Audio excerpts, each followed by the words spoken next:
अस्सलाम वालेकुम नाजरीन, आप देख रहे हैं मुस्कुराहट के फूल यूट्यूब चैनल। नाजरीन, इस वक्त हमारे माशरे के अंदर हर तरफ नफरतों और दुश्मनियों की आग लगी हुई है। कहीं दोस्त दोस्त का दुश्मन बना हुआ है और कहीं भाई भाई का दुश्मन बना हुआ है। गर्ज ये कि हर तरफ नफरतों और अदावतों का ही बखेरा और बसेरा है। बाज़ सूरतों के अंदर हमें किसी ऐसे शख्स या ऐसे लोगों से वास्ता पड़ जाता है जो हमारे साथ दुश्मनी की हद तक उतर आते हैं। ऐसी सूरत हाल और ऐसी सिचुएशन के अंदर लोग जज्बात से फैसले करते हैं और अक्सर औकात फिसल जाते हैं। खास तौर पर जब हमारे कोई करीबी लोग या करीबी रिश्तेदार हमारी दुश्मनी पर उतर आते हैं तो हमारे लिए ये बात दर्द सर बन जाती है। आज की इस वीडियो में हम आपको चंद ऐसी बातें बताएंगे जिनको अपनाकर और फॉलो करके आप अपने दुश्मन को भी दोस्त बना सकते हैं। सबसे पहली बात, माफ करना सीखें। माफ कर देना एक बहुत बड़ा कारनामा होता है।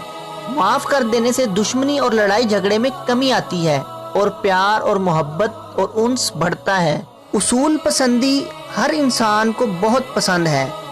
उसूल पसंद इंसान के दुश्मन भी उसकी कदर करते हैं, इसलिए उसूल पसंद बनना सीखें तो आपके दुश्मन भी आपकी कदर करेंगे। मीठा बोल एक बहुत बड़ा हथियार है। ये ऐसा हथियार है कि जो हर सूरत के अंदर अपना काम करता है, कभी देर से और कभी जल्दी। मीठे बोल आपके सख्त से सख्त दुश्मन को भी आपका दोस्त बना देते हैं। हमेशा दुश्मन से जंग करने की बजाय अखलाकी मैदान में दुश्मन को शिकस्त से दोचार करें।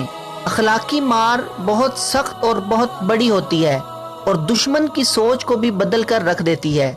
हमेशा दुश्मन के साथ भी अदब और एहतराम के साथ पेश आओ। आपका अच्छा रवैया और अच्छा बर्ताव आपके दुश्मन का जहन और सोच बदल देगा।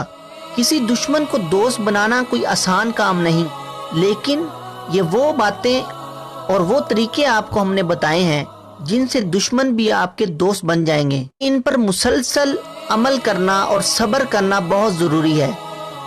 नाज़रीन, मुझे इजाज़त दीजिए, मुलाकात होगी अगली वीडियो में।